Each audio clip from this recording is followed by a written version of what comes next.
General فیض حمید کو جو clean chit کل ہم نے خبر شیئر کی تھی کہ دے دی گئی ہے، لیکن اس کلین چٹ میں جب وہ رپورٹ کمیشن کی سامنے آئی ہے اس میں پتہ چلا کہ اس وقت کے وزیر داخلہ یعنی کہ احسن اقبال کا حلفیہ بیان ہے کہ اس میں ان کا کوئی کردار نہیں ہے۔ آج بخاری صاحب احسن اقبال کہتے ہیں کہ جب معاہدہ ہمارے سامنے آیا تو شاہد خاقان عباسی نے تو اس پر اعتراض اٹھایا، ایلیگیشنز لگائے، لیکن انہوں نے کہا اب تو معاہدہ ہو گیا، اب کچھ بھی نہیں ہو سکتا، تو ہم کیا کرتے؟ دیکھیے اس کے دو پہلو ہیں، ایک تو کل ہم نے ڈسکس کیا تھا، اس کی تھوڑی سی وضاحت کی ضرورت ہے، وہ ہم کر دیتے ہیں۔ پہلی بات تو یہ ہے کہ کل جب ہم پروگرام کر رہے تھے تو اس کے دوران ہی اٹارنی جنرل نے ایک بیان جاری کیا اور اس نے یہ کہا کہ یہ رپورٹ ابھی تک مجھے نہیں پہنچی ہے، یہ پہلے میرے پاس آئے گی، یعنی حکومت کے پاس آئے گی، پھر یہ سپریم کورٹ میں جمع کرائی جائے گی۔ ہم نے کل ڈسکس کیا تھا اس کو، اور اس میں ہی انہوں نے یہ کہا تھا کہ یہ جو تاثر ہے کہ ان کو کلین چٹ دے دی گئی ہے یہ غلط ہے، ٹھیک ہے۔ آج ہم جو گفتگو کر رہے ہیں وہ اس کو فردر ایکسپلین کر دے گی۔ احسن اقبال صاحب جو اس وقت وزیر داخلہ تھے، وزیر داخلے تھے نا، ٹھیک ہے، انہوں نے کہا ہے کہ ہمیں جب وہ معاہدہ دکھایا گیا تو اس کے اوپر آلریڈی سارے سگنیچر ہو چکے تھے اور ہمیں ڈرایا گیا کہ اگر آپ اس سے پیچھے ہٹے تو حالات قابو سے باہر ہو جائیں گے۔ So it was a sort of a blackmail, کیونکہ الزام آپ نے کوشش کی ہے اس رپورٹ میں کہ سول حکومت کے اوپر رکھ دی جائے اور خاص طور سے پنجاب حکومت پر کہ آپ نے ان کو لاہور سے آنے کیوں دیا، مگر یہ فیصلے کوئی اور کر رہا تھا۔ یہ ٹی ایل پی کس نے بنائی تھی، کیسے بنی تھی، اس کے اوپر کسی اور پروگرام میں ہم بات کریں گے، اب شاید موقع نہیں ہے۔ تو پہلی بات تو یہ ہے کہ اس کو ڈینائی کر دیا گیا ہے مکمل طور پر، ہمارے پاس کوئی ریزن نہیں ہے اس بات کو نہ ماننے کی کہ اگر آپ ایک پکی پکائی روٹی کسی کے سامنے رکھیں گے تو وہ اس کے اندر مزید کیڑے نہیں نکال سکتا، اور ساتھ آپ دھمکی بھی دیں کہ اگر آپ نے نہ کھائی تو آپ مارے جائیں گے، تو وہ ہمیں صورتحال سمجھ میں آتی ہے۔ تو اس انکوائری رپورٹ کے ذریعے چلیے میں کہتا ہوں ہم اسیوم کر لیتے ہیں کہ جناب فیض حمید صاحب کی جان بچ جائے گی، جیسا کہ تاثر قائم کرنے کی کوشش کی جا رہی ہے، اور وہ بہت کچھ اس کے حوالے سے کہا جا رہا ہے کہ جی پیٹی بند بھائی کا بڑا خیال رکھا جاتا ہے جی رپورٹ میں، اسی لیے اس کو ایگزونریٹ کرنے کی کوشش کی گئی ہے۔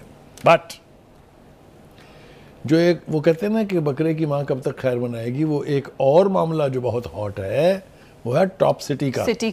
اتنا بڑا سکینڈل ہے اور اس کے اتنا کچھ گواہیاں اور شواہد سامنے آ چکے کہ فوج کو بالآخر خود احتسابی کے تحت ان کے خلاف انکوائری انیشیٹ کرنی پڑی، جو کہ شروع ہو گئی ہے۔ اب آپ دیکھیں کہ اس کا نتیجہ کیا نکلے گا۔ اس سے پہلے ہم ذرا تھوڑا سا لوگوں کو بتا دیں، اپنے ناظرین کو، کہ یہ پہلی دفعہ نہیں ہے کہ کسی جنرل کا ٹرائل ہو رہا ہے، ٹھیک ہے جی۔ آج یہ جناب جنرل ظہیر الاسلام عباسی صاحب، ان کے اوپر بے نظیر کی حکومت کا تختہ الٹنے کا الزام ہے 1995 میں، اور ان کو کورٹ مارشل ہوا اور سزا ہوئی تھی ان کو۔ میرے جنرل تجمل حسین ملک صاحب جو ہیں ان کو 1980 میں ضیاء الحق کا تختہ الٹنے کے نتیجے میں یا الزام میں ان کا فیلڈ کورٹ مارشل ہوا تھا۔ یہ ساری جو میں سزائیں سنانے لگا ہوں یہ ساری field general court marshal K تحت ہوئی ہیں۔ اس کے بعد کرنل شاہد بشیر صاحب جو ہیں جی، ان کا فوج کے خلاف جاسوسی کرنے کے الزام میں ان کو بھی 7 سال سزا ہوئی تھی۔ اس کے بعد بریگیڈیئر مستنصر باللہ، یہ بھی بے نظیر کی حکومت کا تختہ الٹنے میں سازش میں یعنی شامل تھے، اس لیے ان کو بھی سزا ہوئی۔ پھر میجر عادل فاروق راجہ صاحب اور کیپٹن حیدر رضا مہدی صاحب، ان کو sedation is a very horrible charge, یہ وہ ہوتا ہے کہ فوج کے اندر فوج کی اعلیٰ قیادت کے خلاف اکسایا جائے، بغاوت کر رہی ہے، اور یہ تاثر دیا جائے کہ آپ اپنے سینئر کا کہنا نہ مانیں، بڑا خوفناک جرم ہے، اور ملک کے مفاد کے خلاف جاسوسی کرنے کے جرم میں ان کا بھی فیلڈ کورٹ مارشل ہوا اور ان کو بھی سزائیں ہوئی ہیں۔ تو یہ کوئی پہلی دفعہ نہیں ہے اگر یہ تاثر دیا جائے کہ جی گئے جنرل صاحب، نہیں، پہلے بھی ہوتا رہا ہے اور اب بھی ہو رہا ہے۔ تو ایک بات تو بالکل طے ہو گئی کہ اگر وہ اس انکوائری سے نکل گئے ہیں جو فیض آباد دھرنا کیس تھی، تو یہ جو ٹاپ سٹی انکوائری ہے اس سے جان بچنا جو ہے وہ بہت مشکل ہے، اور مجھے لگ رہا ہے کہ یہ اب صورتحال جو ہے ان کو اس کا سامنا کرنا پڑے گا۔ یہ تو ہو گئی جناب انکوائری، جسٹس تو ان کو ملنا ہی چاہیے جو بھی اس میں ملوث ہے، لیکن بات یہ ہے نا کہ اگر وہ اس ٹائم پر بلیک میل ہو کر نکل سکتے ہیں تو کیا بلیک میل ہو کر نہیں نکل سکتے؟ دیکھیے گزارش یہ ہے، میں نے ایک جملہ استعمال کیا تھا جس کا مجھے ذرا تھوڑا سا اور اوور ایمفیسائز کرنا چاہیے تھا کہ بکرے کی ماں کب تک خیر منائے گی. وہ کہتے ہیں نا کہ آپ اگر اس طرح سے اپنی جان چھڑواتے رہیں تو بالآخر کسی نہ کسی جگہ آپ کی گردن قابو آ جاتی ہے. اب آ جائیے جناب آپ اپنے فیوریٹ, آپ کو بہت فیوریٹ شیر افضل مروت کی, آپ فیوریٹ کہتے ہیں تو مجھے شیر افضل مروت یاد آ جاتے ہیں. انہوں نے جو چاند چڑھایا ہے اس کی بات کر لیتے ہیں ہم تھوڑی. وہ کہتے ہیں وہ اپنے بیان پر تو قائم ہے لیکن باقی پی ٹی آئی ان کے بیان سے ہٹ گئی ہے پیچھے, کہ ہم ان کے بیان کے پیچھے نہیں کھڑے. دیکھیے گزارش یہ ہے کہ سعودی عرب کے ساتھ پی ٹی آئی کے تعلقات کی ایک تاریخ ہے. ہم نے کل بھی ذکر کیا تھا, پھر کرنا پڑتا ہے کہ راستے سے جہاز کسی پرائم منسٹر سے چھین لیا جائے اور اس کو اتار کے کھڑا کر دیا جائے ایئرپورٹ کے اوپر, یہ کتنی بڑی عزت کی بات ہے. اور اس میں انتشار خان صاحب جو ہیں یا مہاتما خان صاحب جو ہیں اور یہ شیر افضل مروت اس بد زبانی میں شامل تھے جو بالآخر سعودی قیادت تک پہنچائی گئی, جس کے نتیجے میں اتنا بڑا فیصلہ کیا گیا اور بعد میں تعلقات آج تک ٹھیک نہیں ہوئے ہیں. اب غالباً بہت ساری چیزوں میں چونکہ پی ٹی آئی جو ہے وہ بیک اینڈ فورتھ ہوتی رہتی ہے. پہلے کہا امریکہ نے سازش کی ہے, پھر لابی فرمز ہائر کر کے تعلقات کو بہتر کرنے کی کوشش کی گئی, پھر تمام امریکہ اور ویسٹ کے جو ایمبیسڈرز تھے ان کے گھروں پہ جا کے ملاقاتیں کی گئی. یہ سارا کچھ ہمارے سامنے ہے نا. اور اسی طریقے سے سعودی عرب سے بھی اب اتنے لوگ عمران خان کو جا کر ملتے ہیں, کوئی ایک شخص direct if I get a chance, تو میرا سب سے پہلے ان سے سوال یہی ہوگا کہ آخر آپ کی رجیم چینج میں کون ملوث تھا. کسی ایک ملک کا ایک شخص کا نام لے تاکہ سٹوری ختم ہو. دیکھیے وہ اس لیے آپ کو ایک نام نہیں بتائیں گے کیونکہ اس سازش میں وہ خود شامل تھے. وہ سازش اس طرح سے تھی کہ جب آپ اپنے لائے جانے والوں کے خلاف محاذ کھول لیں گے تو پھر اس کا نتیجہ یہی ہوتا ہے. ہمارے ایک معاشرے میں اور خاص طور سے پاکستانی معاشرے میں خاص طور سے نہیں بلکہ اسلامی معاشرے میں وہ یہ ہے کہ اگر آپ محسن کشی کریں, جس نے آپ پر احسان کیا ہو, اس کو ڈسیں آپ, تو اس کی تو اللہ کے ہاں بھی بہت کڑی سزا ہے اور دنیا میں بھی آپ کو اس کی کڑی سزا مل جاتی ہے.